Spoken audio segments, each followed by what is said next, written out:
सिमरी बख्तियारपुर में जहां एक और मानवता ने अपनी पहचान दिखाई, वहीं एक और मानवता शर्मसार हुई।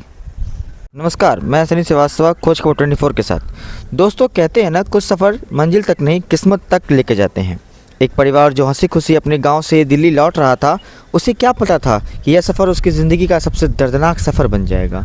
एक पति जिसने अपनी पत्नी का हाथ थामकर जीवन भर साथ निभाने का वादा किया था, कुछ ही मिनटों में उसकी पत्नी के लिए वह दर्द बन जाएगा और वो हमेशा के लिए उसे खो देगा। दो मासूम बच्चे जो रास्ते भर अपनी माँ के साथ बातें करते रहे होंगे, उन्हें शायद ही यह समझ नहीं आया होगा कि जिस माँ को वह बार बार जगा रहे हैं, वो अब कभी नहीं उठेगी।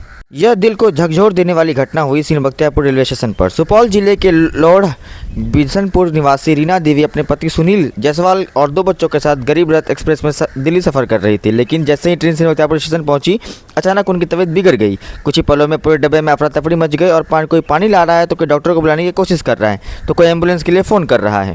रीना देवी की स्थिति को देखते हुए उसे सिमरी बख्तियारपुर स्टेशन पर उतार दिया गया।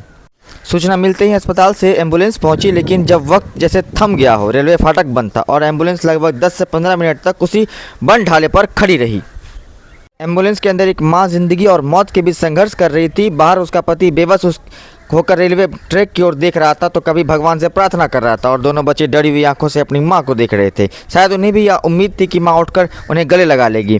आखिरकार एम्बुलेंस अस्पताल पहुंची और तब तक बहुत देर हो चुकी थी। डॉक्टरों ने जांच के बाद रीना देवी को मृत घोषित कर दिया। यह खबर सुनते ही अस्पताल का माहौल गमगीन हो गया और पति की आंखों में आंसू रुकने का नाम नहीं ले रहे थे। बच्चे अपनी मां को पुकार रहे थे, लेकिन अब कोई जवाब देने वाला नहीं था। घटना के बाद स्थानीय लोग, हालांकि चिकित्सीय रूप से यह कहना संभव नहीं है कि समय पर अस्पताल पहुंचने से उसकी जान बच सकती थी या नहीं, लेकिन यह घटना निश्चित रूप से आपातकालीन सेवा और रेलवे फाटक की और बेहतर संवेदन की जरूरत की ओर इशारा करती है। दर्द यहीं खत्म नहीं होता। मौत के बाद परिजनों को सब घर ले जाने के लिए एम्बुलेंस नहीं मिल रही थी। बाद में स्थानीय पत्रकार आयुष कुमार की सूचना पर SDM आलोक कुमार राय ने तत्काल हस्तक्षेप किया और उसके बाद अस्पताल प्रशासन ने एम्बुलेंस उपलब्ध कराई। परिजन अपनी रीना देवी को अंतिम विदाई के लिए घर ले जा सके। दो बच्चों के सिर से मां का साया उठ गया और पीछे छोड़ गया एक ऐसा दर्द जिसे इस वक्त कभी शायद पूरा नहीं कर पाएगा।